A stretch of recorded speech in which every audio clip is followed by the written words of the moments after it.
Halo kawan, jumpa lagi di Toro Mete Channel. Yang suka video ini langsung aja subscribe, like, dan komen, gak usah ragu-ragu. Assalamualaikum warahmatullahi wabarakatuh. Bismillahirrohmanirrohim. Allahumma sholli ala Sayyidina Muhammad wa ala ali Sayyidina Muhammad. Oke kawan, kali ini saya akan mereview ya. Dan sebelumnya nih pemandangan Kampung Pecinan yang ada di kota Jogja. Tapi sabar ya, ini cut dulu, ini ada yang mau lewat.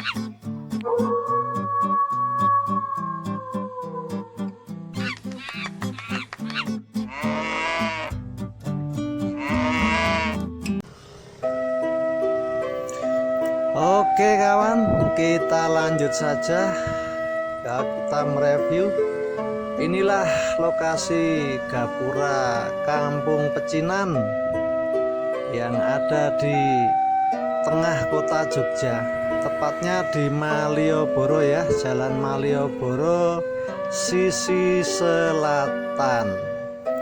Itu gapuranya masih berbau budaya Cina atau Tionghoa.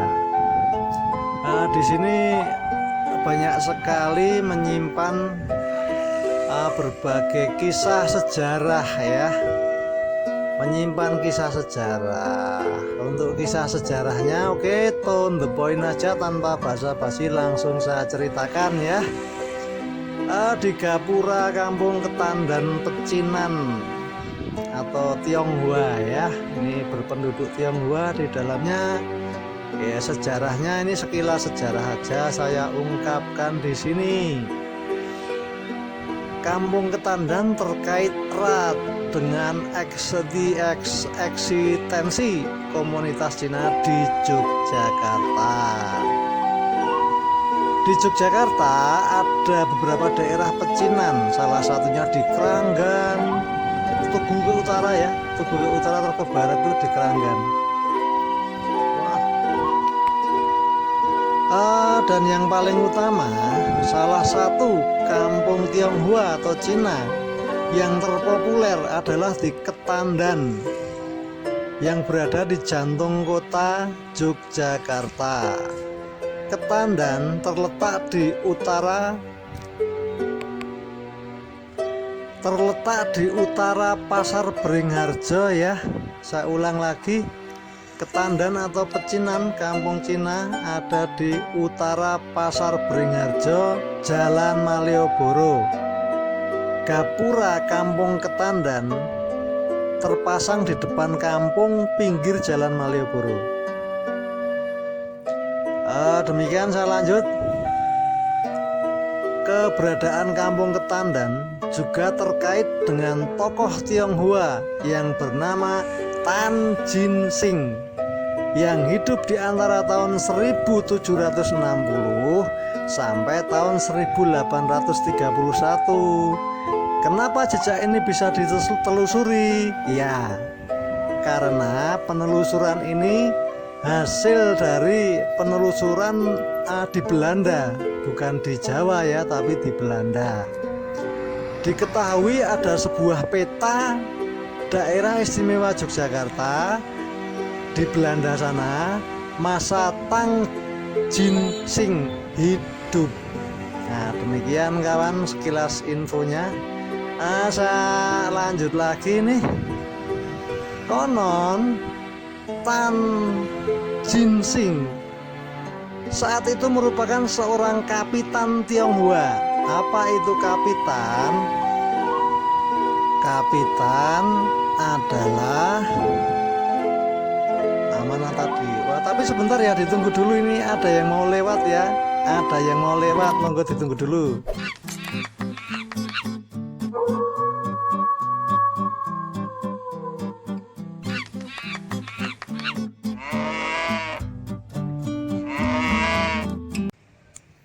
Oke, saya lanjut kawan ya, saya lanjutkan lagi.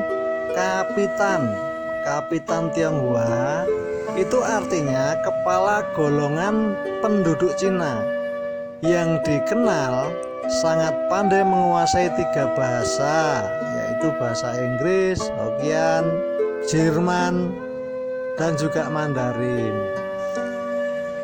Singkat cerita, karena kepandaian dan intens komunikasi, dia dekat dengan Thomas Vermont Bigflair Raffles yang saat itu menjadi Gubernur Jenderal Hindia Belanda di Jawa. Kedekatan inilah, saya ulang lagi nih, putus-putus maklum HP kentang. Kedekatan inilah mengantarkan Tan Jin Sing mendapatkan gelar dari keraton, memiliki gelar dari keraton, yaitu Kanjeng Raden Tumenggung Saca Diningrat dari Raja Keraton Ngayogyakarta Hadiningrat Sri Sultan Hamengkubuwono yang ketiga.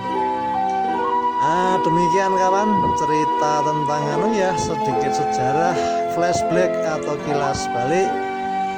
Lanjut, Tan Jin Sing ini menjadi penghubung antara Sri Sultan Hamengkubuwono ketiga dengan Thomas Stamford Bingley Raffles.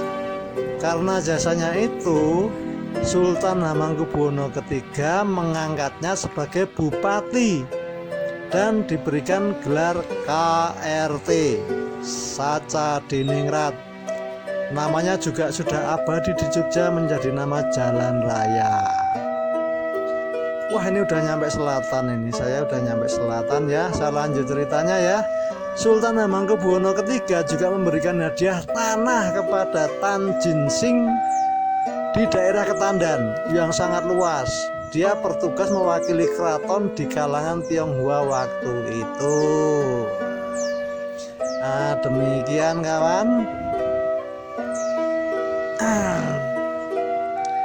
Lanjut. Ini pemandangan ada kuda ini. Ada kuda itu, ada apa lagi itu? Dan saat itu orang Tionghoa kebanyakan berdagang sebagai penjual emas ya di wilayah Ketandan Yogyakarta. Sudah viral, sudah terkenal dari zaman dulu. Itu orang Cina atau Tionghoa itu kerjaannya berjualan emas di daerah Ketandan atau Pecinan di tengah kota Jogja, Jalan Malioboro. Bahkan sampai saat ini pun masih terlihat peninggalan Tionghoa dahulu yang berjualan emas di Ketandan. Demikian kawan, sekilas info. Oke, lanjut kita lihat kuda tuh. Wah, tadi saya sudah datang ke situ, nanyain tukang becak sama kusir kuda, Pak sudah ngangkut berapa? Dari pagi belum ngangkut mas, sepi. Oh ya maklum, sabar aja Pak, PPKM. Tapi untuk wilayah Malioboro Yogyakarta sudah ramai ya, sudah boleh berdagang. Yaitu kebijakan dari pemerintah daerah. Kalau nggak ada yang dagang, ada yang nyepeda tuh ngawur, wah pekok itu ngelawan arah. Wah parah tuh orang tuh. Biarin aja lah. Lanjut. Sudah diizinkan untuk berjualan. Karena kalau tidak berjualan, walaupun ini era PPKM, ya kelaparan dong, seperti saya nggak punya penghasilan apa-apa. Oke lanjut, nih penampakan Pasar Beringharjo. Untuk Pasar Beringharjo yang ada di Malioboro ya, dan ke selatan 2 km itu area pasarnya masih tutup ya, masih tutup. Ini kebijakan dari pemerintah daerah setempat. Ini penampakan Pasar Beringharjo yang sangat legendaris, yang terkenal sate kere, terkenal apalagi itu, batik-batik dan sebagainya. Wah, monyet ada yang nganu nih, tangting, wah gangguan aja. Tapi maaf tadi saya bilang monyet, saya juga melihat monyet masalahnya. Inilah penampakan pintu gerbang Pasar Beringharjo, pusat kota di tengah kota Yogyakarta, tepatnya di utara kilometer 0. Lanjut kawan, inilah mana tadi banyak pedagang. Ini udah mulai pada sibuk cari makan. Daripada kelaparan nggak makan, cuma di rumah aja, nggak ada yang membiayai hidup, mereka tetap berjualan demi mempertahankan hidup, demi sesuap nasi, demi perut kenyang, biar imun tubuh kuat sehingga jauh dari wabah COVID-19. Oke, lanjut kawan. Nah, inilah suasana dekat kampung Pecinan ya, atau kampung Tionghoa. Nah, ini sudah memang nempel dari Jalan Malioboro itu, memang nempel.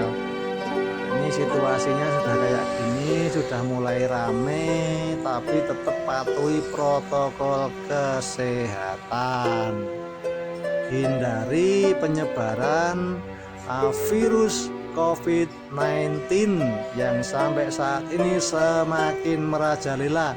Tapi jangan takut kawan, ini ada tips yang sangat mujarab, yaitu siapa saja yang terpapar COVID-19 jangan khawatir, makan bawang lanang atau bawang tunggal sebanyak-banyaknya, sama minyak kayu putih dihirup-hirup, insya Allah bisa sembuh.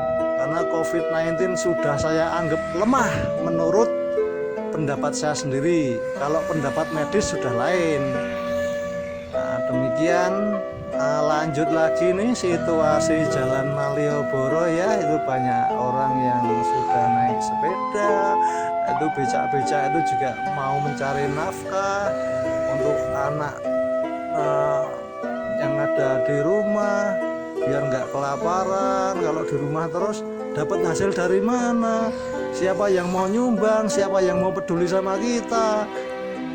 Oke kawan, cukup sekian review saya tentang kampung Pecinan di tengah kota Jogja. Bila ada tutur kata yang kurang berkenan, ada informasi yang salah, kami cuma manusia biasa yang penuh dengan kekurangan, penuh dengan kelemahan. Cukup sekian. Wassalamualaikum warahmatullahi wabarakatuh.